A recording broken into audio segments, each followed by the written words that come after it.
Assalamualaikum warahmatullahi wabarakatuh. Saya Nazarina dengan NIM 230320009 ingin memaparkan materi mengenai paradigma ekonomi syariah. Sistem ekonomi global saat ini didominasi oleh ekonomi konvensional yang berbasis kapitalisme dan interest ataupun bunga.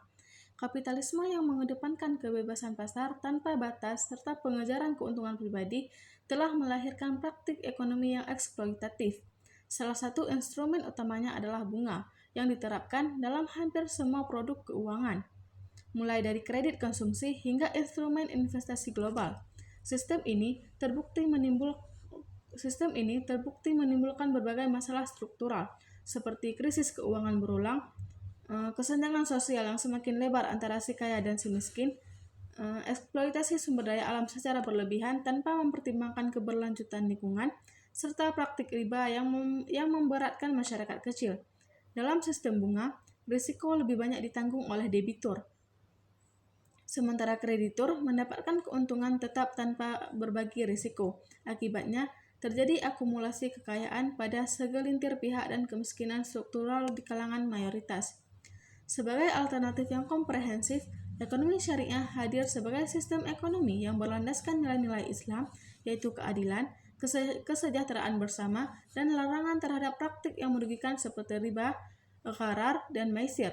Ekonomi syariah tidak hanya mengatur aspek teknis transaksi, tetapi juga membangun etika dan moral dalam setiap aktivitas ekonomi. Semua tindakan ekonomi dipandang sebagai bentuk ibadah kepada Allah, sekaligus tanggung jawab sosial sebagai khalifah di bumi. Prinsip bagi hasil menggantikan sistem bunga, sehingga risiko dan keuntungan ditanggung bersama antara pemilik modal dan pengelola usaha.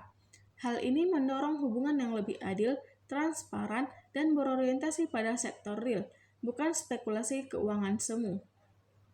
Perkembangan ekonomi syariah di Indonesia saat ini sangat pesat dan menunjukkan tren positif yang tidak dapat diabaikan. Hal ini ditandai dengan hadirnya bank syariah, baik dalam bentuk unit usaha syariah maupun bank umum syariah, seperti Bank Syariah Indonesia yang merupakan hasil merger 3 bank syariah besar. Selain itu, pasar modal syariah juga berkembang dengan pesat, ditunjukkan oleh meningkatnya jumlah saham syariah, reksadana syariah, dan suku ataupun obligasi syariah. Negara yang semakin diminati investor. Di era digital, vintage syariah turut mewarnai ekosistem keuangan syariah dengan menawarkan pembiayaan berbasis syariah sehingga memudahkan akses modal bagi UMKM tanpa melibatkan riba.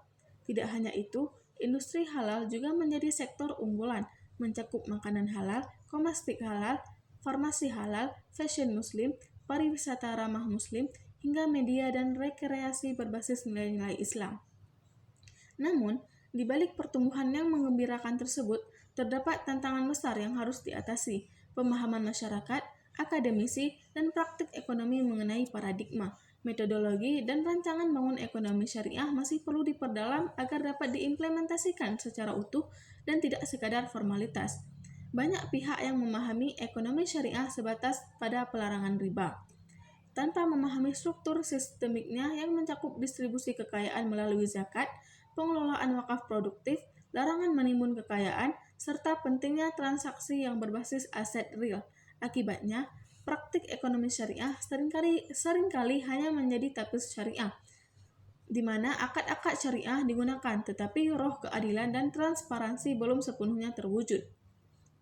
Oleh karena itu, upaya penguatan literasi, regulasi yang konsisten, pendidikan yang berkelanjutan, serta pengembangan sumber daya manusia yang kompeten di bidang ekonomi syariah menjadi keharusan.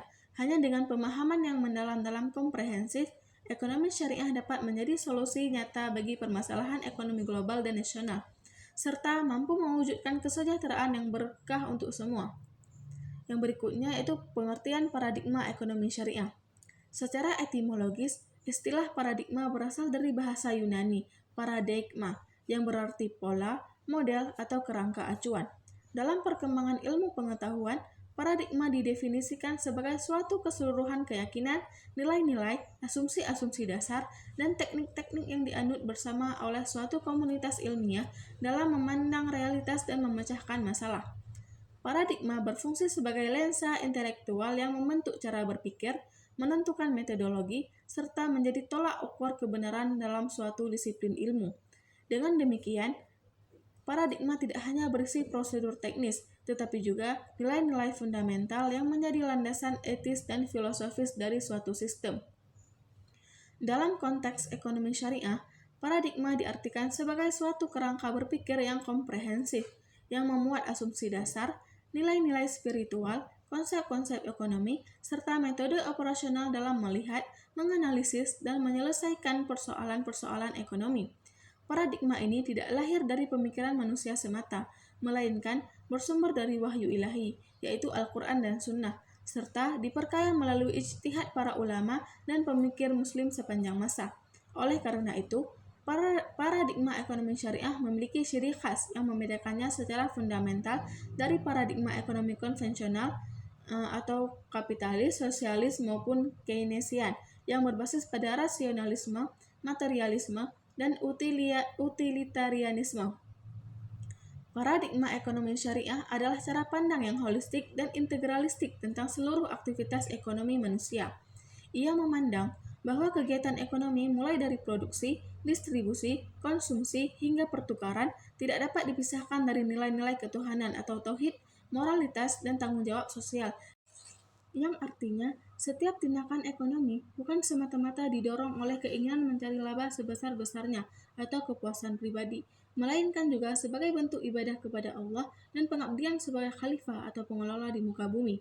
Dengan landasan ini, sumber daya alam dan kekayaan yang ada di dunia tidak dimiliki secara mutlak oleh manusia, tetapi bersifat titipan atau amanah yang harus dikelola secara adil, efisien, dan bertanggung jawab. Lebih jauh lagi, paradigma ini menetapkan bahwa tujuan utama dari setiap aktivitas ekonomi syariah bukan hanya keuntungan material semata, tetapi juga pencapaian falah atau kebahagiaan yang hakiki di dunia dan di akhirat, serta maslahah atau kemaslahatan atau kebaikan bersama bagi seluruh umat manusia. Falah mencakup aspek spiritual, fisik, intelektual, dan sosial yang berkelanjutan, sementara maslahah dipahami sebagai upaya mewujudkan kebaikan sekaligus menolak kerusakan.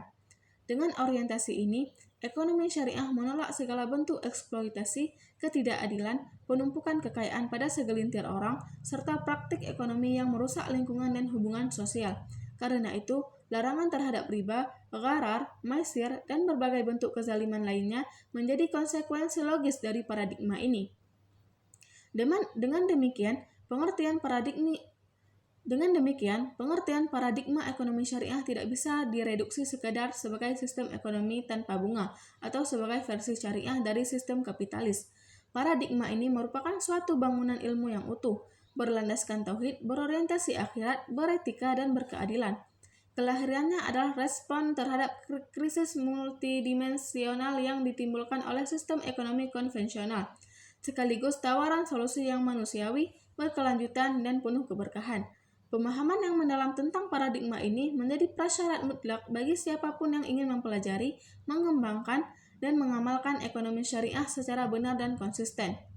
Yang berikutnya yaitu metodologi ekonomi syariah. Metodologi ekonomi syariah merupakan fondasi ilmiah yang membedakan sistem ekonomi ini dari sistem ekonomi lainnya. Tanpa metodologi yang jelas, ekonomi syariah akan kehilangan arah dan mudah disusupi oleh nilai-nilai yang bertentangan dengan syariat. Oleh karena itu, memahami metodologi secara mendalam menjadi keharusan bagi setiap akademisi, praktisi, dan pengambil kebijakan yang ingin mengembangkan ekonomi syariah secara serius dan konsisten. Pengertian metodologi ekonomi syariah. Secara terminologis, metodologi berasal dari kata Yunani metodos yang berarti jalan atau cara, dan logos yang berarti ilmu. Jadi, metodologi adalah ilmu tentang cara atau langkah-langkah sistematis yang digunakan dalam suatu disiplin ilmu untuk mencapai tujuan tertentu. Dalam konteks ekonomi syariah, metodologi diartikan sebagai ilmu tentang cara atau langkah sistematis yang digunakan untuk memahami, menganalisis, dan memecahkan masalah ekonomi berdasarkan nilai-nilai syariah, serta menyusun teori atau kebijakan ekonomi yang sesuai dengan sumber hukum Islam. Metodologi ekonomi syariah tidak sekedar merupakan kumpulan teknik analisis ekonomi biasa, tetapi juga mencakup kerangka filosofis dan etis yang menjadi landasan setiap langkah analisis. Ia mengajarkan bagaimana seorang ekonom muslim harus berpikir, bertanya, mengumpulkan data, menafsirkan fakta, dan menarik kesimpulan tanpa keluar dari koridor nilai-nilai Islam. Dengan kata lain, metodologi ini berfungsi sebagai filter dan pemandu yang memastikan bahwa seluruh proses ilmiah, mulai dari perumusan masalah hingga pengambilan kebijakan, selalu selaras dengan prinsip tauhid, keadilan, dan kemaslahatan. Lebih jauh, metodologi ekonomi syariah juga membedakan secara tegas antara fakta empiris yang netral dan nilai-nilai normatif yang harus dijadikan acuan. Dalam ekonomi konvensional yang positivistik, fakta sering dipisahkan dari nilai. Sebaliknya, dalam ekonomi syariah, fakta dan nilai tidak dapat dipisahkan. Setiap realitas ekonomi selalu dinilai dengan kacamata syariah. Apakah ia halal atau haram, adil atau zalim, bermanfaat atau mudarat? Inilah yang menjadikan metodologi ekonomi syariah unik dan istimewa dibandingkan metodologi ekonomi lainnya. Yang berikutnya itu sumber hukum ekonomi syariah. Sumber hukum ekonomi syariah adalah landasan normatif tempat para ekonom dan ulama merujuk dalam menetapkan hukum, prinsip, dan kebijakan ekonomi. Tanpa sumber yang jelas, ekonomi syariah akan kehilangan otoritas dan legitimasinya. Secara garis besar, sumber hukum ekonomi syariah terbagi menjadi dua kategori, sumber utama dan sumber sekunder. Yang pertama yaitu sumber utama. Sumber utama adalah landasan fundamental yang tidak dapat diganggu-gugat dan menjadi rujukan utama dalam setiap pengambilan keputusan ekonomi syariah. Sumber utama ini terdiri atas Al-Quran, yaitu kitab suci umat Islam yang berisi firman Allah. Dalam konteks ekonomi, Al-Quran tidak memberikan rincian teknis yang bersifat kaku, melainkan memuat prinsip-prinsip umum yang universal dan abadi. Prinsip-prinsip tersebut antara lain larangan riba, larangan negara atau ketidakpastian berlebihan, larangan maisir atau judi atau spekulasi, perintah menunaikan zakat, anjuran tolong-menolong dalam kebaikan, serta perintah berlaku adil dan jujur dalam timbangan dan takaran. Prinsip-prinsip ini menjadi payung besar bagi seluruh aktivitas ekonomi. Yang berikutnya itu as-sunnah. Segala sesuatu yang bersumber dari Nabi Muhammad, baik berupa perkataan, perbuatan, maupun ketetapan. Sunnah berfungsi sebagai penjelas terhadap ayat-ayat Al-Quran yang masih bersifat umum. Misalnya, Al-Quran melarang riba secara mutlak, tetapi sunnahlah yang merinci bentuk-bentuk riba dan memberikan contoh praktik jual beli yang sahih.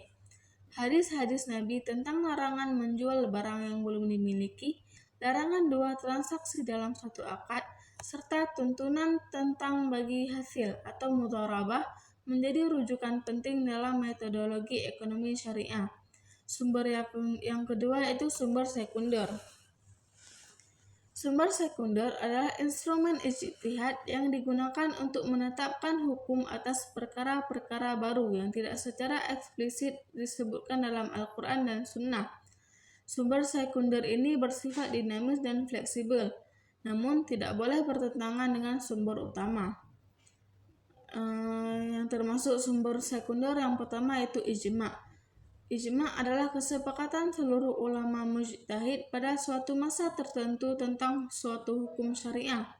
Ijma' menunjukkan bahwa umat Islam secara kolektif tidak akan bersepakat dalam kesesatan.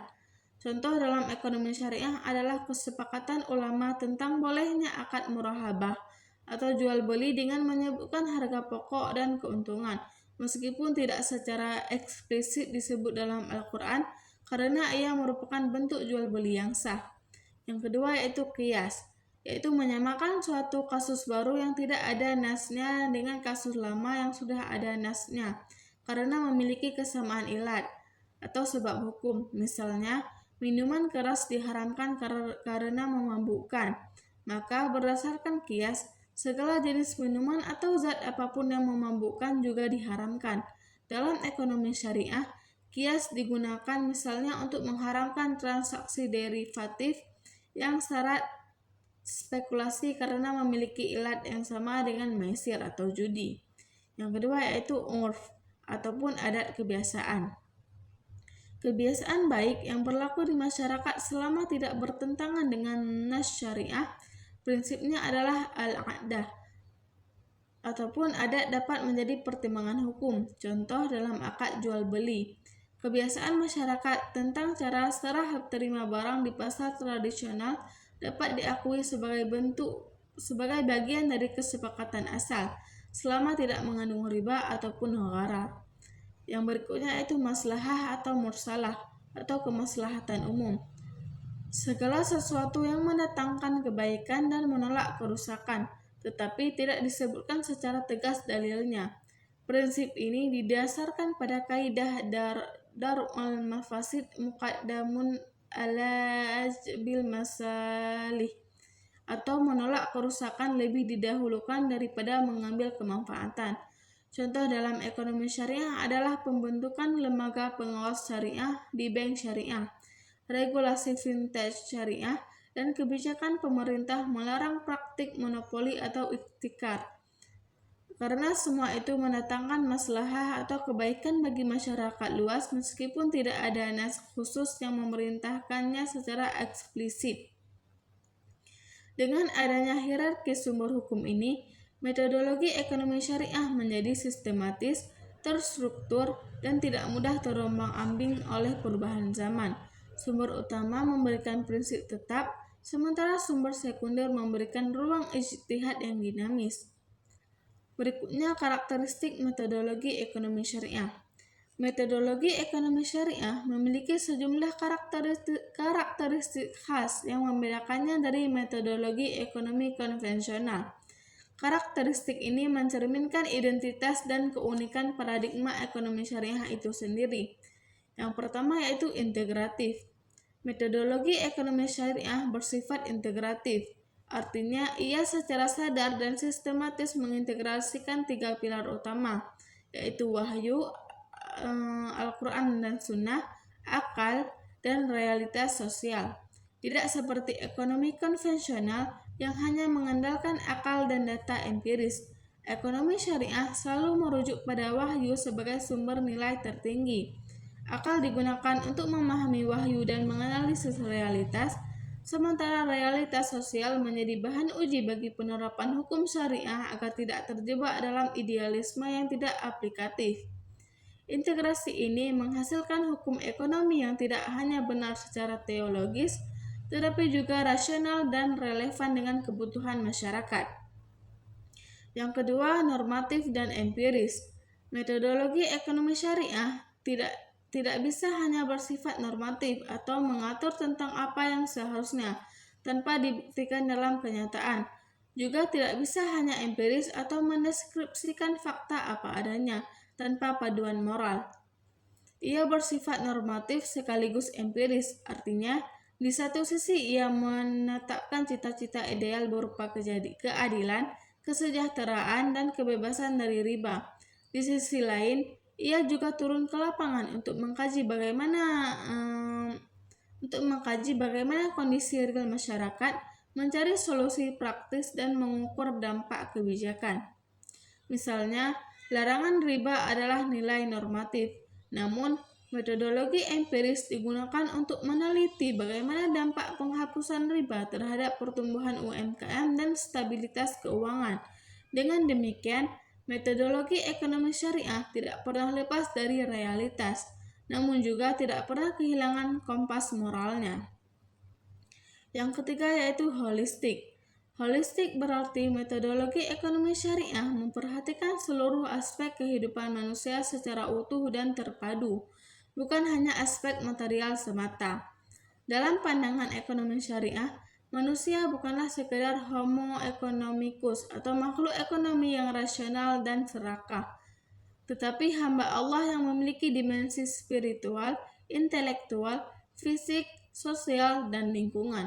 Oleh karena itu, metodologi ekonomi syariah tidak hanya menganalisis variabel ekonomi seperti harga, produksi, konsumsi, dan distribusi, tetapi juga mempertimbangkan variabel spiritual seperti keikhlasan, keberkahan, kepatuhan pada syariat, dan solidaritas sosial.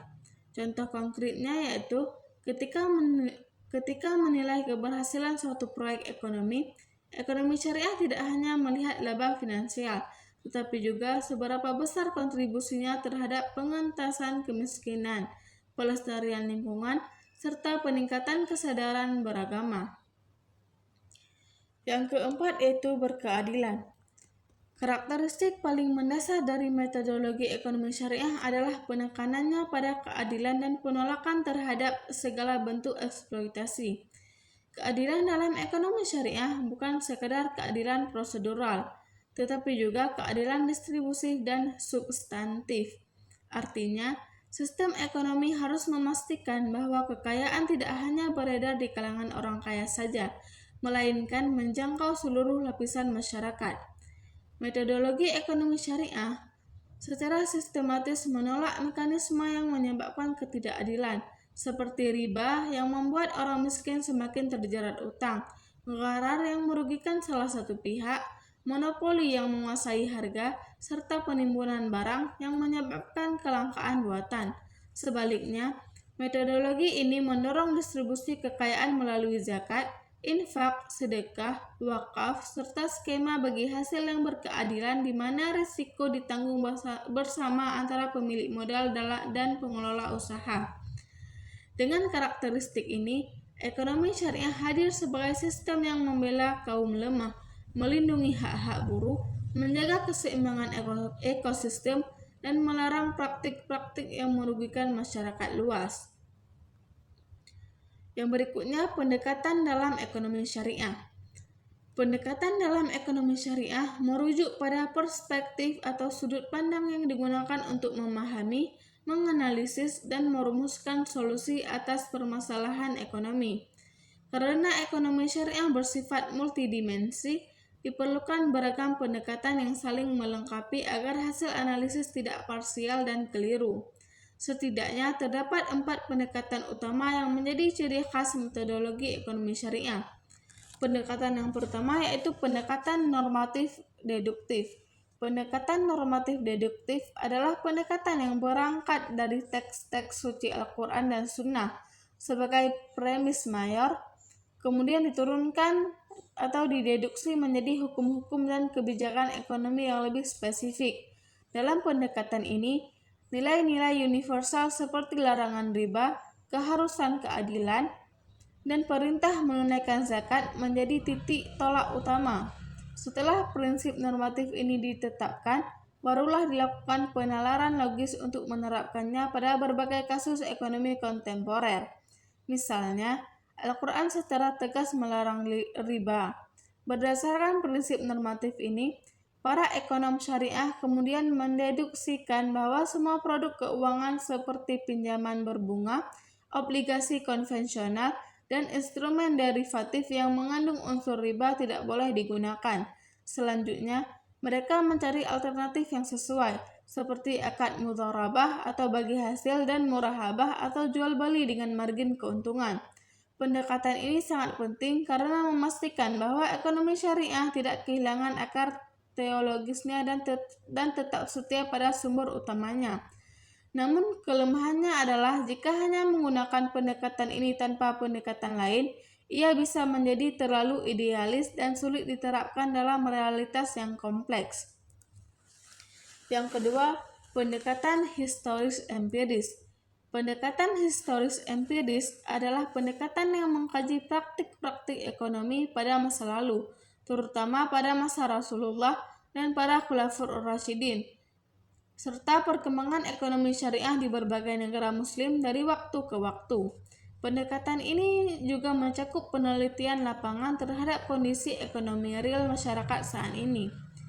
Dengan mempelajari sejarah, para ekonom syariah dapat mengambil pelajaran berharga tentang bagaimana sistem ekonomi syariah dijalankan secara nyata, hambatan yang dihadapi, serta strategi yang berhasil. Contoh konkret adalah praktik mata uang dan kebijakan fiskal pada masa Khalifah Umar bin Khattab. Beliau menetapkan standar mata uang dinar dan dirham, mengelola baitul mal atau kas negara dengan transparan, serta memberikan tunjangan kepada fakir miskin, janda, dan anak yatim.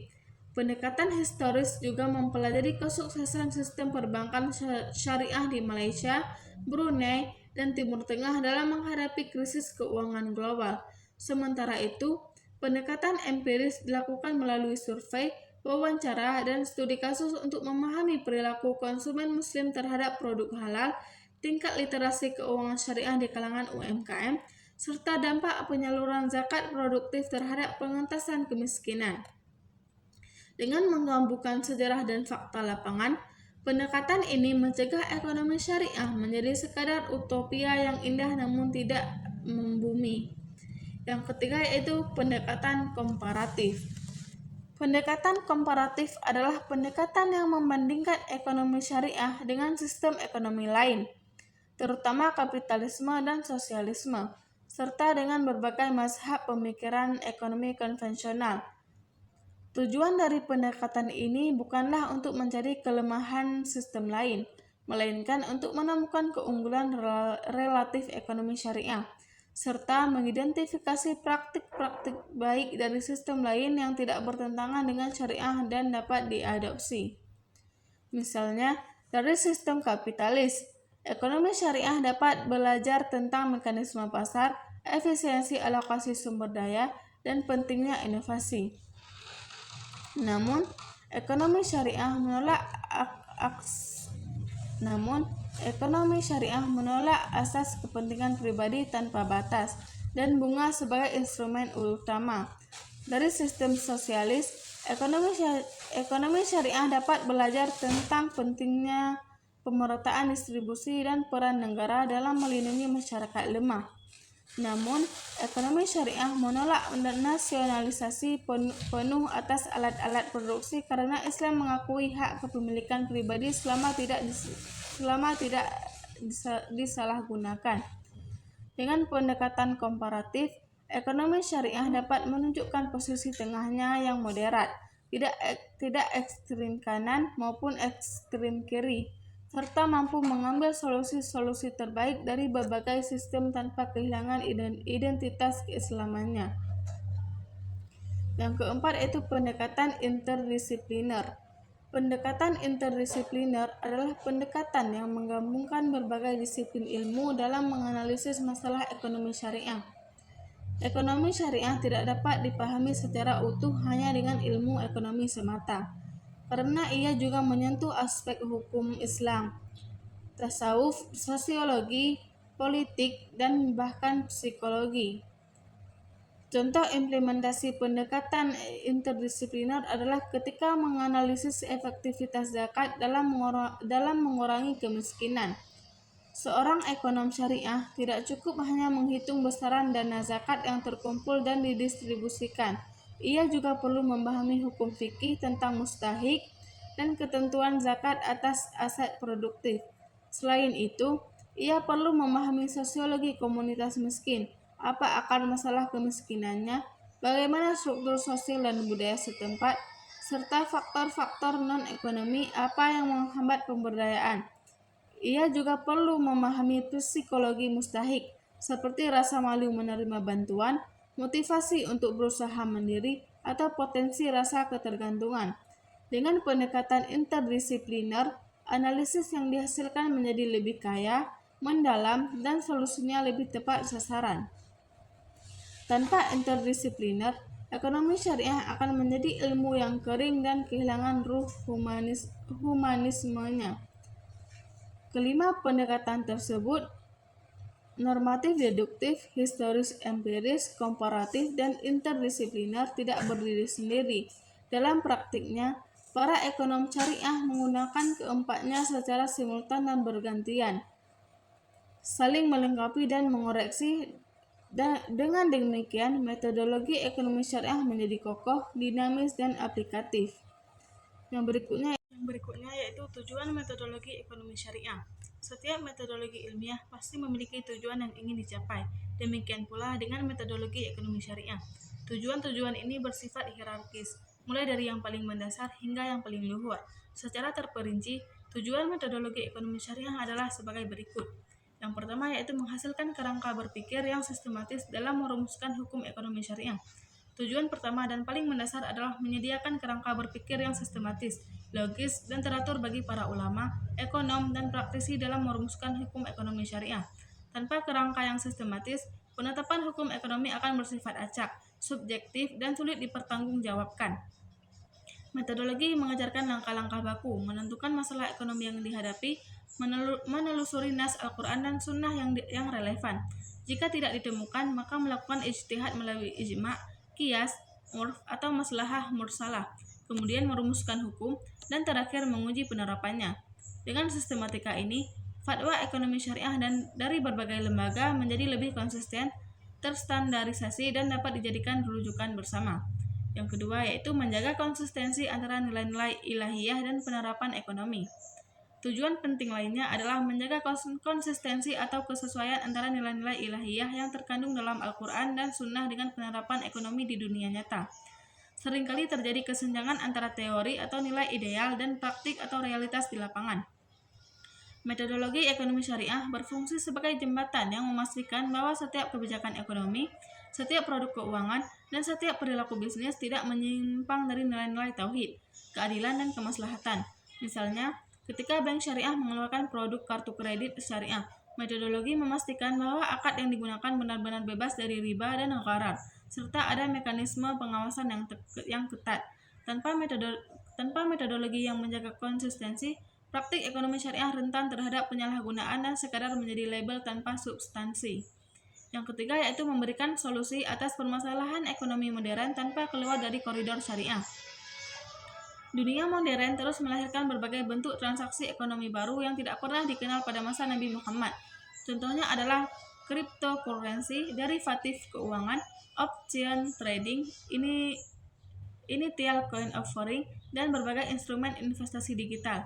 Metodologi ekonomi syariah bertujuan untuk memberikan solusi atas permasalahan-permasalahan baru ini dengan cara yang berbeda tetap berada dalam koridor syariah. Artinya, metodologi tidak bersikap alergi terhadap inovasi dan kemajuan zaman, tetapi juga tidak serta-merta menerima begitu saja. Melalui instrumen qiyas, maslahah mursalah, dan ijtihad kolektif, metodologi membantu menentukan apakah suatu instrumen ekonomi modern itu halal atau haram, boleh digunakan dengan syarat tertentu, atau harus ditolak sama sekali karena mengandung masfadat atau kerusakan yang dominan. Dengan demikian, ekonomi syariah tetap relevan dan adaptif terhadap perubahan zaman dan tanpa mengkhianati prinsip-prinsip dasarnya. Yang berikutnya yaitu menjadikan ekonomi syariah sebagai ilmu yang objektif, kredibel, dan dapat dipertanggungjawabkan secara akademis. Sebagai sebuah disiplin ilmu, ekonomi syariah harus memenuhi standar keilmuan yang berlaku secara universal, seperti objektivitas, penggunaan metode yang jelas dan data yang valid, penalaran yang logis, dan keterbukaan terhadap kritik. Tujuan metodologi ekonomi syariah adalah mengangkat martabat ekonomi syariah dari sekadar wacana normatif agama menjadi ilmu yang diakui di dunia akademik, baik di perguruan tinggi Islam maupun umum. Dengan metodologi yang kokoh, penelitian ekonomi syariah dapat diterbitkan di jurnal-jurnal terindeks internasional. Para doktor ekonomi syariah dapat menguji disertasinya dengan metode ilmiah yang rigor, dan kebijakan ekonomi syariah dapat dievaluasi secara kuantitatif dan kualitatif. Pada gilirannya, kredibilitas ekonomi syariah akan meningkat di mata para ekonom konvensional sekalipun, sehingga dialog dan kerjasama antar sistem ekonomi menjadi lebih produktif dan saling menghormati. Yang kelima yaitu mewujudkan tujuan tertinggi syariah dalam bidang ekonomi. Tujuan paling luhur dari metodologi ekonomi syariah adalah mewujudkan tujuan-tujuan tertinggi syariah yang dikenal sebagai maqasid syariah. Dalam konteks ekonomi, maqasid syariah mencakup 5 hal pokok yang harus dilindungi dan dipromosikan. Yang pertama yaitu melindungi agama. Metodologi ekonomi syariah memastikan bahwa aktivitas ekonomi tidak membawa seseorang kepada kemusyrikan, kemaksiatan, atau pengabaian kewajiban agama. Misalnya, pembiayaan tidak boleh digunakan untuk usaha yang haram seperti judi, prostitusi, atau produksi minuman keras. Yang kedua yaitu melindungi jiwa. Ekonomi syariah melarang produksi dan distribusi barang-barang berbahaya yang merusak kesehatan, seperti narkoba, rokok dalam tinjauan sebagian ulama, dan makanan beracun. Ia juga menjamin ketersediaan pangan, sandang, papan, dan layanan kesehatan bagi seluruh rakyat. Yang berikutnya yaitu melindungi akal. Ekonomi syariah melarang segala bentuk transaksi yang memabukkan, menghayalkan, atau menipu daya pikir, seperti mesir atau judi dan gharar. Ia juga mendorong pendanaan untuk pendidikan dan riset. Berikutnya, melindungi keturunan. Ekonomi syariah mendorong stabilitas keluarga melalui pemberian mahar dalam pernikahan, nafkah yang wajib bagi suami, dan pembiayaan yang mendukung pendidikan anak. Ia juga melarang praktik ekonomi yang merusak moral generasi muda. Yang berikutnya, melindungi harta. Ekonomi syariah melindungi hak milik individu secara sah, melarang pencurian, korupsi, penipuan, riba, dan segala bentuk pengambilan harta orang lain secara batil. Ia juga mewajibkan zakat dan mendorong sedekah untuk membersihkan harta. Dengan demikian, metodologi ekonomi syariah memiliki tujuan yang jauh lebih luas daripada sekedar efisiensi ekonomi atau pertumbuhan PDB. Ia bertujuan menciptakan ekosistem ekonomi yang tidak hanya makmur secara material, tetapi juga berkah, berkeadilan, dan membawa kebahagiaan sejati bagi seluruh umat manusia, di dunia maupun di akhirat. Berikutnya itu rancang bangun ekonomi syariah. Rancang bangun ekonomi syariah merupakan kerangka struktural yang sistematis tentang bagaimana nilai-nilai dan prinsip-prinsip syariah diwujudkan dalam bentuk institusi, instrumen, mekanisme pasar, dan kebijakan publik. Ibarat sebuah bangunan, paradigma ekonomi syariah adalah fondasinya, metodologi adalah alat ukur dan pedoman pembangunannya, sedangkan rancang bangun adalah cetak biru yang menunjukkan ruangan-ruangan, tata letak, bahan material, serta fungsi setiap bagian. Tanpa rancang bangun yang jelas, ekonomi syariah hanya akan menjadi konsep abstrak yang sulit direalisasikan. Subbab ini akan menguraikan secara berurutan mulai dari konsep dasar, prinsip-prinsip, instrumen, lembaga, hingga implementasi ekonomi syariah dalam kehidupan sehari-hari. Yang pertama, konsep dasar rancang bangun ekonomi syariah. Konsep dasar rancang bangun ekonomi syariah adalah seperangkat asumsi fundamental yang menjadi landasan filosofis dalam menyusun struktur sistem ekonomi syariah. Konsep-konsep ini berfungsi sebagai batu bata pertama yang menentukan arah, bentuk, dan karakter bangunan ekonomi syariah secara keseluruhan. Yang pertama yaitu kepemilikan mutlak milik Allah. Konsep pertama dan paling mendasar adalah keyakinan bahwa Allah adalah pemilik mutlak atas segala sesuatu yang ada di langit dan di bumi. Manusia bukanlah pemilik sejati, melainkan hanya penerima amanah. Firman Allah dalam Quran Surat Al-Baqarah, kepunyaan Allah lah segala apa yang ada di langit dan apa yang ada di bumi. Konsekuensi dari keyakinan ini adalah bahwa manusia tidak bebas melakukan apapun terhadap harta yang dikuasainya. Ada batasan-batasan syariah yang mengatur bagaimana harta diperoleh, digunakan, dan didistribusikan. Pemilik mutlak berhak menetapkan aturan, dan manusia sebagai pengelola wajib tunduk pada aturan tersebut. Yang kedua, manusia sebagai khalifah atau pengelola di bumi. Konsep kedua adalah posisi manusia sebagai khalifah atau wakil Allah di muka bumi. Allah berfirman dalam Quran Surat Al-Baqarah, sesungguhnya aku hendak menjadikan seorang khalifah di muka bumi. Sebagai khalifah, manusia diberi wewenang untuk mengelola, memanfaatkan, dan mengembangkan sumber daya alam serta kekayaan ekonomi. Namun, kekhalifahan ini bukanlah lisensi untuk berbuat semena-mena, melainkan amanah berat yang akan dimintai pertanggungjawabannya di akhirat. Seorang khalifah harus mengelola ekonomi dengan prinsip keadilan, keberlanjutan, dan keseimbangan. Ia tidak boleh merusak lingkungan, mengeksploitasi sesama manusia, atau menghambur-hamburkan sumber daya secara sia-sia. Yang ketiga, harta sebagai ujian dan amanah. Konsep ketiga adalah status harta atau kekayaan sebagai ujian atau fitnah dan amanah dari Allah. Dalam Quran Surat Al-Anfal, Allah berfirman, ketahuilah bahwa hartamu dan anak-anakmu itu hanyalah cobaan. Artinya, kekayaan yang dimiliki seseorang adalah ujian apakah ia akan bersyukur atau kufur, adil atau zalim, dermawan atau kikir. Sebagai amanah, setiap rupiah yang memiliki hak-hak tertentu yang melekat padanya, seperti hak fakir miskin melalui zakat, hak kerabat melalui silaturahmi, dan hak masyarakat melalui infak atau sedekah. Oleh karena itu, menumpuk harta tanpa membayar hak-haknya atau membelanjakan harta untuk kemaksiatan merupakan pengkhianatan terhadap amanah. Yang keempat yaitu tujuan mencapai maslahah atau kemaslahatan universal. Konsep keempat adalah bahwa seluruh aktivitas ekonomi harus diarahkan untuk mencapai kemaslahah, yaitu segala sesuatu yang mendatangkan kebaikan dan mencegah kerusakan bagi seluruh umat manusia. Tidak terbatas pada umat Islam saja, maslahah bersifat universal, mencakup aspek spiritual, fisik, intelektual, dan sosial. Para ulama ushul fiqh merumuskan maqasid syariah atau tujuan-tujuan syariah sebagai perlindungan terhadap 5 hal pokok agama, jiwa, akal, keturunan, dan harta. Dalam konteks ekonomi, maslahah berarti sistem ekonomi harus mampu menyediakan kebutuhan pokok, sandang, pangan, papan, kesehatan, serta pendidikan bagi seluruh rakyat. Menjaga stabilitas harga, mencegah monopoli dan penimbunan, memastikan keadilan distribusi, serta melindungi lingkungan hidup. Dengan konsep ini, ekonomi syariah menolak sistem ekonomi yang hanya menguntungkan segelintir orang kaya sementara rakyat banyak menderita. Yang kelima itu larangan riba, al-qarar, maisir, dan praktik zalim. Konsep kelima adalah larangan terhadap 4 hal utama yang merusak sendi-sendi ekonomi: riba, gharar, maisir, serta segala bentuk kezaliman dan eksploitasi. Larangan-larangan ini bukan sekedar tabu agama, tetapi memiliki rasionalitas ekonomi yang kuat. Riba menyebabkan beban utang yang tidak berkesudahan, mengalihkan risiko dari kreditur ke debitur, dan menghambat investasi di sektor real. Gharar dan maisir menciptakan transaksi yang tidak adil karena salah satu pihak tidak memiliki informasi yang cukup atau hasil transaksi sangat bergantung pada peruntungan. Dengan memiliki informasi yang cukup, dengan melarang praktik-praktik tersebut, ekonomi syariah memastikan bahwa setiap transaksi didasarkan pada transparansi, kesukarelaan, risiko yang jelas, dan keterkaitan langsung dengan aset real. Yang berikutnya yaitu prinsip-prinsip ekonomi syariah. Prinsip-prinsip ekonomi syariah adalah nilai-nilai operasional yang diturunkan dari konsep-konsep dasar di atas. Prinsip-prinsip ini menjadi pedoman perilaku bagi individu, perusahaan, dan negara dalam menjalankan aktivitas ekonomi. Yang pertama itu prinsip tauhid atau keesaan Allah. Tauhid adalah fondasi tertinggi yang mewarnai seluruh aspek ekonomi syariah. Prinsip ini berarti bahwa seorang muslim meyakini bahwa Allah adalah salah satunya yang berhak diibadahi, ditaati perintahnya, dan dijauhi larangannya.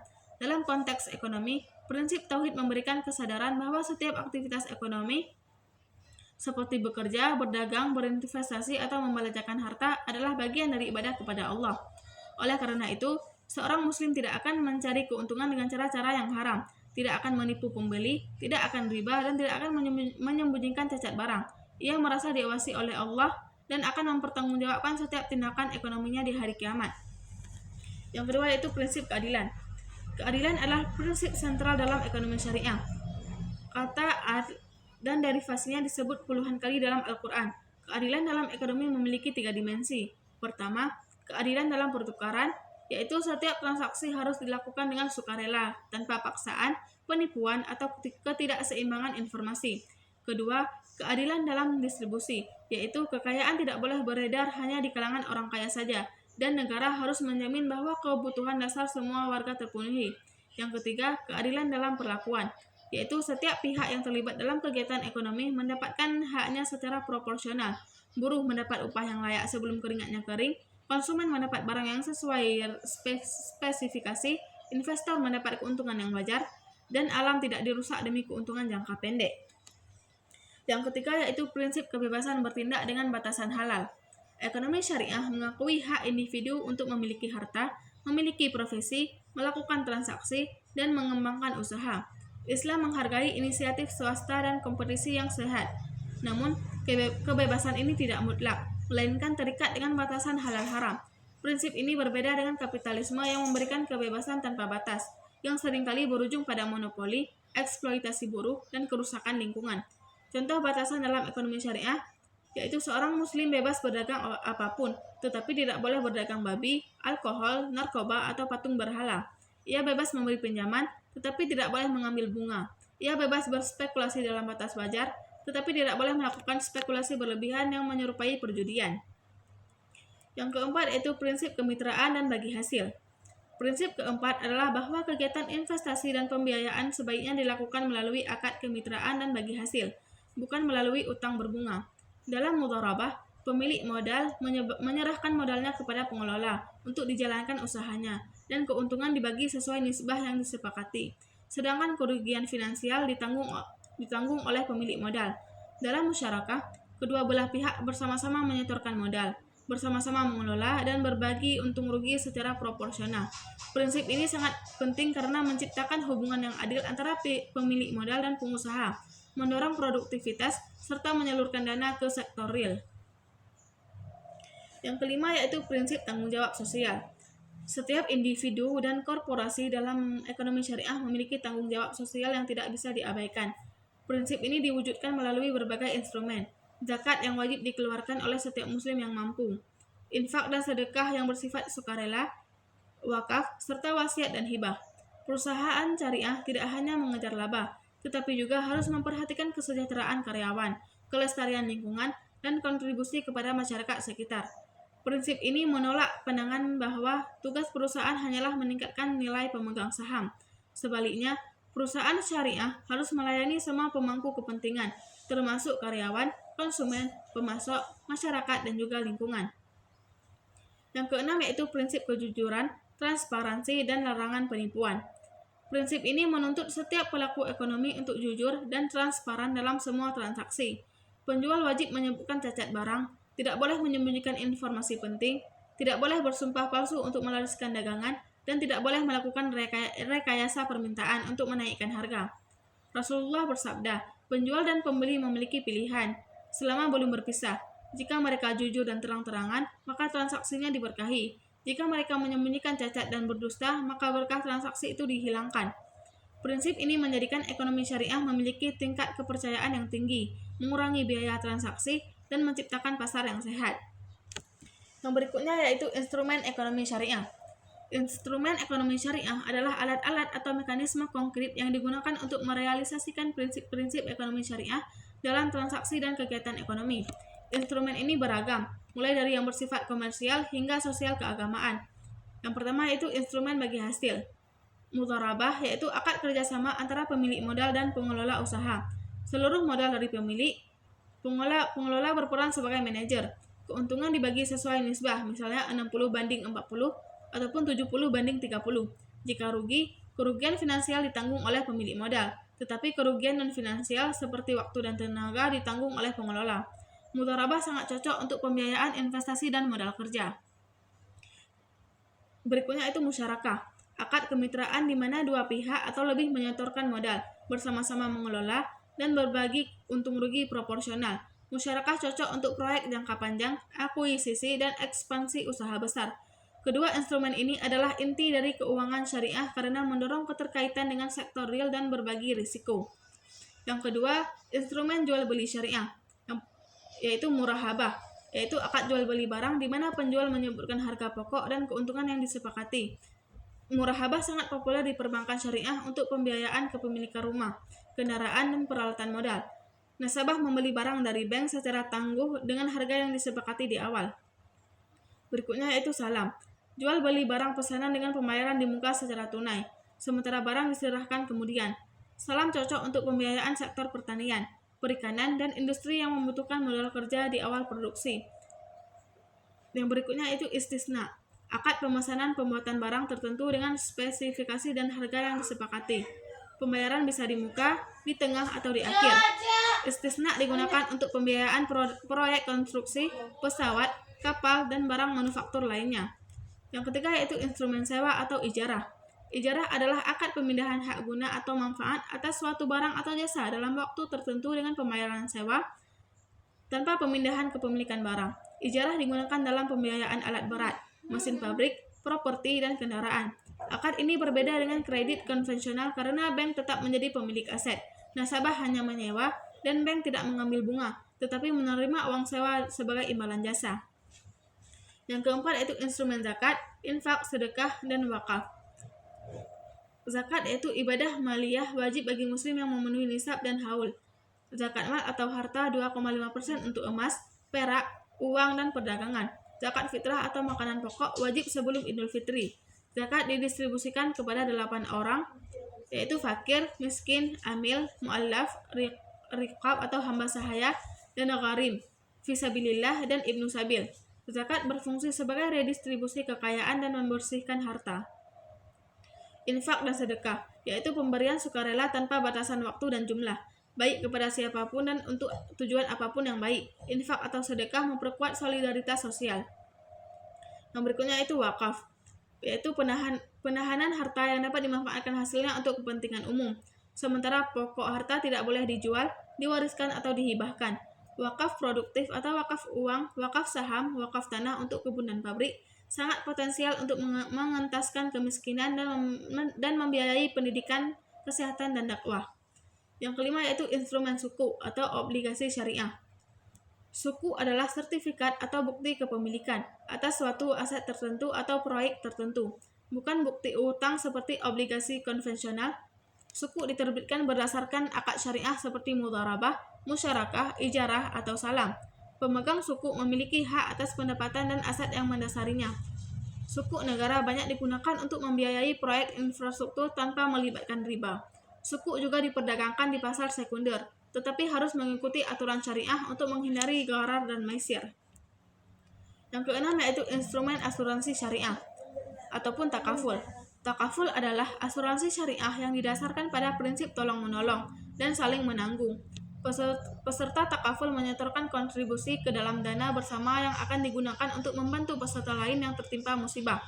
Dana dikelola oleh operator takaful dengan akad mudharabah atau wakalah. Takaful berbeda dengan asuransi konvensional yang didasarkan pada transfer risiko dan mengandung unsur riba, gharar, dan maisir. Yang berikutnya yaitu lembaga ekonomi syariah. Lembaga ekonomi syariah adalah organisasi atau institusi yang mengelola dan menjalankan instrumen-instrumen ekonomi syariah. Lembaga-lembaga ini menjadi pilar-pilar tegaknya ekonomi syariah dalam skala mikro, meso, dan makro. Yang pertama yaitu perbankan syariah. Lembaga paling dikenal dalam ekonomi syariah adalah bank syariah, yang terdiri dari bank umum syariah, unit usaha syariah, dari bank konvensional, dan bank pembiayaan rakyat syariah. Bank syariah berfungsi menghimpun dana masyarakat melalui titipan dan investasi, serta menyalurkan dana melalui berbagai akad syariah. Di Indonesia, Bank Syariah Indonesia adalah BUS raksasa hasil merger 3 bank syariah milik negara, yang menjadi motor utama pengembangan perbankan syariah nasional. Yang kedua yaitu pasar modal syariah. Pasar modal syariah menyediakan instrumen investasi yang halal bagi masyarakat dan korporasi. Komponennya meliputi saham syariah, yaitu saham perusahaan yang kegiatan usahanya tidak bertentangan dengan syariah. Yang kedua itu reksadana. Reksadana syariah yaitu wadah investasi kolektif yang portofolionya terdiri atas instrumen syariah. Yang berikutnya itu suku atau obligasi syariah, korporasi dan negara. Yang berikutnya itu indeks saham syariah, seperti indeks saham syariah Indonesia dan Jakarta Islamic Index. Bursa Efek Indonesia memiliki papan khusus untuk saham syariah. Yang ketiga yaitu lembaga keuangan mikro syariah. Lembaga keuangan mikro syariah melayani masyarakat kecil, UMKM, dan sektor informal yang tidak terjangkau bank konvensional maupun syariah. Contoh LKMS adalah Baitul Mal wa Tamwil, koperasi syariah, dan lembaga keuangan mikro syariah resmi yang berizin OJK. BMT memiliki 2 fungsi, yaitu Baitul Mal dan Baitul Tamwil. LKMS berperan strategis dalam mengentaskan kemiskinan, memberdayakan UMKM, dan menyediakan akses keuangan yang adil di pedesaan dan perkotaan. Yang keempat itu lembaga zakat, infak, sedekah, dan wakaf. Lembaga-lembaga ini mengelola dana sosial keagamaan yang potensinya sangat besar di Indonesia. Contohnya Badan Amil Zakat Nasional yang dikelola pemerintah, lembaga amil zakat swasta seperti Dompet Duafa, Rumah Zakat, dan lain-lain. Untuk wakaf, ada Badan Wakaf Indonesia seperti Nazihir, wakaf berbasis pesantren, universitas, dan masyarakat. Lembaga-lembaga ini dituntut profesional agar dana ziswaf tidak hanya dikonsumsi, tetapi juga produktif untuk pemberdayaan ekonomi umat. Yang kelima itu lembaga pengawasan dan regulasi syariah.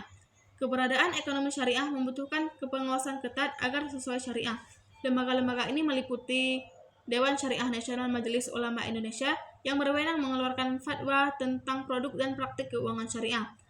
Dewan Pengawas Syariah di setiap bank syariah, perusahaan asuransi syariah, dan lembaga keuangan syariah lainnya yang bertugas memastikan operasional harian sesuai fatwa. Yang berikutnya Otoritas Jasa Keuangan atau OJK yang memiliki Departemen Perbankan Syariah dan mengatur regulasi teknis. Yang terakhir yaitu Komite Nasional Ekonomi dan Keuangan Syariah yang berada di bawah Presiden, bertugas merumuskan kebijakan strategis nasional.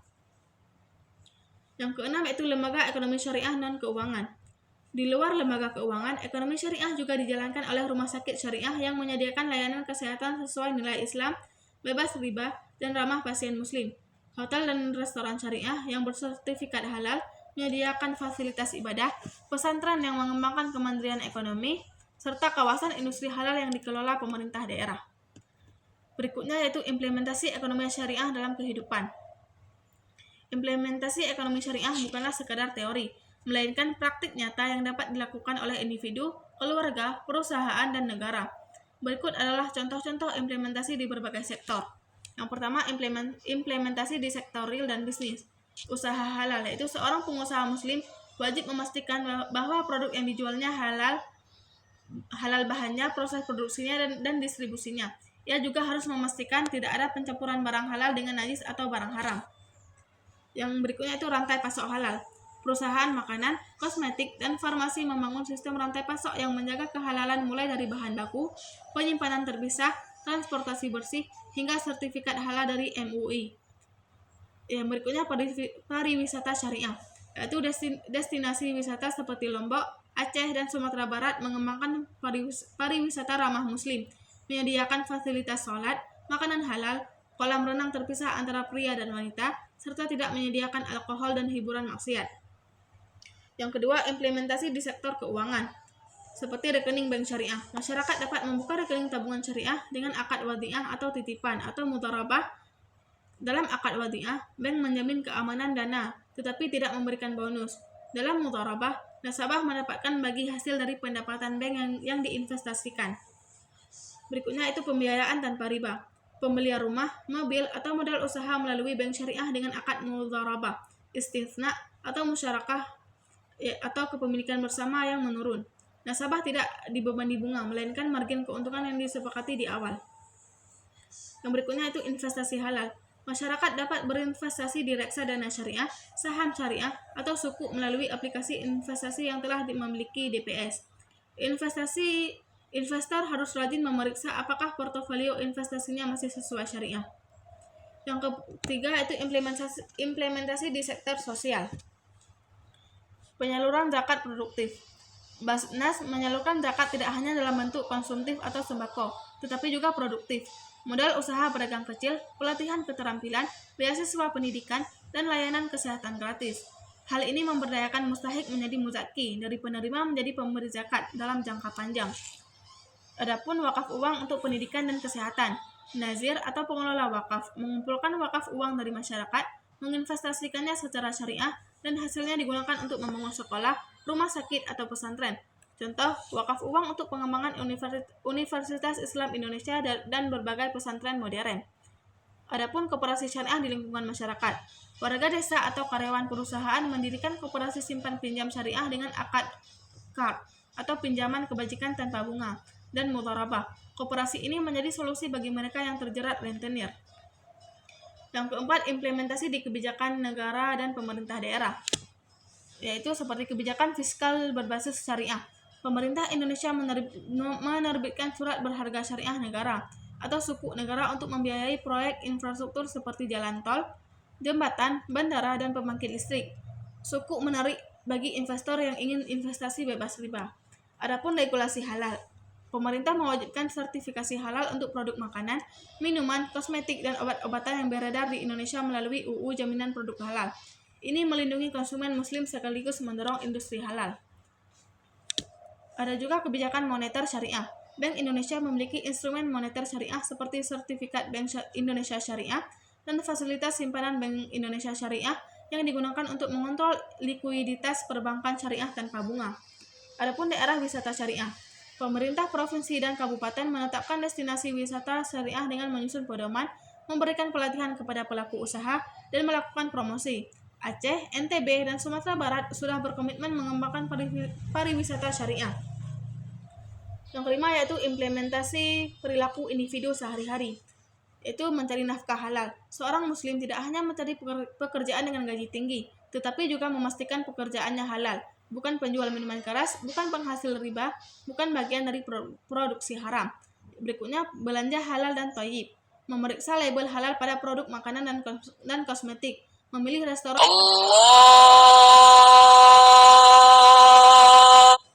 dan menghindari pemborosan. Rasulullah bersabda, makanan yang baik adalah yang halal lagi baik. Yang berikutnya, bertransaksi jujur. Ketika menjadi penjual, menyebutkan cacat barang, tidak mengurangi timbangan, dan tidak bersumpah palsu. Ketika menjadi pembeli, membayar tepat waktu dan tidak menawar terlalu rendah secara tidak wajar. Berikutnya itu membayar zakat, infak, sedekah, yaitu menghitung dan membayar zakat mal setiap tahun melalui amil zakat resmi. Menyisihkan sebagian penghasilan untuk sedekah setiap hari Jumat dan berwakaf sesuai kemampuan. Yang berikutnya menghindari utang konsumtif. Prinsipnya adalah utang hanya untuk kebutuhan produktif dan darurat, bukan untuk gaya hidup.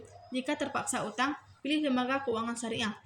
Dengan implementasi di semua sektor ini, ekonomi syariah tidak lagi menjadi wacana elit di ruang seminar, melainkan menjadi gaya hidup yang membawa keberkahan dan keadilan bagi seluruh masyarakat. Berdasarkan pembahasan yang telah diuraikan, paradigma ekonomi syariah merupakan sistem ekonomi yang berlandaskan tauhid dan bersumber dari Al-Quran serta Sunnah. Sistem ini tidak hanya berorientasi pada keuntungan material, tetapi juga menekankan keseimbangan antara kepentingan dunia dan akhirat, individu dan masyarakat, serta aspek material dan spiritual. Tujuan utama ekonomi syariah adalah mencapai falah dan maslahah melalui aktivitas ekonomi yang adil, halal, dan bernilai ibadah. Metodologi dan rancang bangun ekonomi syariah memberikan kerangka ilmiah sekaligus pedoman praktis dalam penerapan sistem ekonomi Islam. Prinsip-prinsip seperti keadilan, bagi hasil, tanggung jawab sosial, serta larangan riba, gharar, dan maisir diwujudkan melalui berbagai instrumen dan lembaga syariah, seperti perbankan syariah, zakat, wakaf, suku, dan asuransi syariah. Dengan demikian, ekonomi syariah memiliki perbedaan mendasar dengan ekonomi konvensional karena mengintegrasikan nilai moral, spiritual, dan sosial dalam setiap aktivitas ekonomi. Di Indonesia, ekonomi syariah terus mengalami perkembangan yang signifikan meskipun masih menghadapi berbagai tantangan, seperti rendahnya literasi masyarakat dan keterbatasan SDM. Namun, besarnya populasi muslim, dukungan pemerintah, perkembangan industri halal, serta kemajuan teknologi digital menjadi peluang besar bagi pertumbuhan ekonomi syariah di masa depan. Oleh karena itu, ekonomi syariah memiliki potensi besar untuk menjadi salah satu pilar penting dalam mewujudkan sistem perekonomian yang adil, berkelanjutan, dan menyejahterakan masyarakat.